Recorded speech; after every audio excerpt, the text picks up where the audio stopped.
Сәлем, менің құрметті YouTube каналымның көрермендері. Келіп жеткен көктем, наурыз мерекелері құтты болсын. Бүгінгі видеода біз наурыз көже дайындаймыз. Ал енді наурыз көже дайындамас бұрын алдыңғы видеодағы мына етті қалай сүрлеу керек екенін көріп өтсеңіз болады. Ең алдымен бізге наурыз көже дайындау үшін өте әдемі сүрленген ет керек. Және де әсіресе дәмді наурыз көжеге сіздерге лайфхак десем болады ма? Бізге өте сүрленген қазы керек. Тек етті жері, себебі біз сорпаға тураймыз. Және де кез келген сүйек, бірақ бұл жерде бізде қабырға сүйегі өте керемет болады. Енді бұны біз бір жарты сағатқа су құйып қоямыз, бетіне су құйып қоямыз да жібітеміз. Сүрленген етті жібіту керек. Және де 7 түрлі дән керек бізге. Бізде ноқат, ақ жүгері, фасоль, сар жүгері, бидай, маш, күріш және тары. Енді осы заттардан біз әдемі наурыз көже дайындаймыз.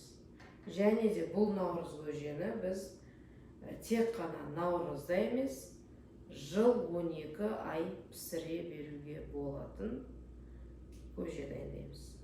Наурыз көже жасауды Жанна апамнан үйренгенмін. Біз наурыз көжені жыл 12 ай жасай береміз.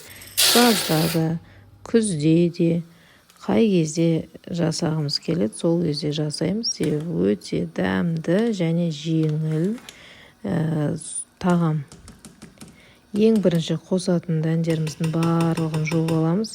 Ноқат пен жүгеріні суға жібітіп қоямыз. Ол өте ұзақ піседі.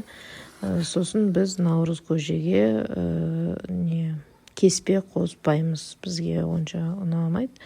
Сондықтан әркім әрқалай дайындай береді. Біз тек қана осы видеодағы көрсетіп жатқан жүгері, ноқат, бидай, маш, күріш, тары осы дәндерді қосып жатырмыз. Және фасоль бар. Фасоль да өте ұзақ піседі. Дәндерді пісу ұзақтығына қарай бірінен соң бірін қосамыз. Наурыз мерекесі жақындаған сайын әрбір отбасы наурыз көже жасауды міндетті деп санайды. Наурыз көже ұлттық тағам. Келер жылғы молшылықтың жоралғысы ретінде наурыз тойында әрбір шаңырақта міндетті түрде әзірленген. Халықтың дәстүрі бойынша оған бидай, тары, ет, бұршақ, сүт, су, тұз сияқты кем дегенде 7 түрлі азықтық заттар міндетті түрде қосылуы тиіс.